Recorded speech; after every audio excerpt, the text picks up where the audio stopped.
Hi అండి. అందరు బాగున్నారు కదా? ఈరోజు మరొక లంచ్ బాక్స్ రెసిపీ మీకు చూపించబోతున్నాను. అదే పీనట్ రైస్.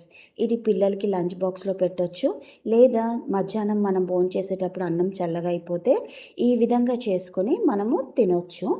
దీనికి ముందుగా అన్నం వండుకొని, లేదా ఆల్రెడీ వండేసిన అన్నమైనా పక్కకు తీసుకొని పెట్టుకోవాలి. ఇప్పుడు దాంట్లోకి పల్లీలను తీసుకొని మనకి ఎంతైతే అవసరమో అంత పల్లీలు తీసుకొని వేపుకొని పౌడర్ చేసుకొని ఒక బౌల్లో వేసుకొని పక్కన పెట్టుకుందాం. అలాగే కరివేపాకు, జీలకర్ర, ఆవాలు, ఎండుమిరపకాయలు, కొత్తిమీర, ఎల్లుల్లిపాయలు తీసుకుందాం. ఒక ప్యాన్ తీసుకుని 3 స్పూన్స్ ఆయిల్ వేసుకుందాం. ఆవాలు, జీలకర్ర, కరివేపాకు వేసుకొని కలుపుకుందాం. ఎండుమిరపకాయలు వేసుకొని కలుపుకుందాము. ఇప్పుడు ఎల్లుల్లిపాయలు వేసుకొని కలుపుకుందాము. ఇప్పుడు అందులోకి పసుపు, కారం వేసుకుందాము. అలాగే ధనియాల పౌడరు, జీలకర్ర పౌడర్ వేసుకొని కలుపుకుందాము. అలాగే పల్లీల పౌడర్ కూడా వేసుకొని 2 నిమిషాలే ఫ్రై చేయాలి, అది తొందర మాడిపోతుందండి.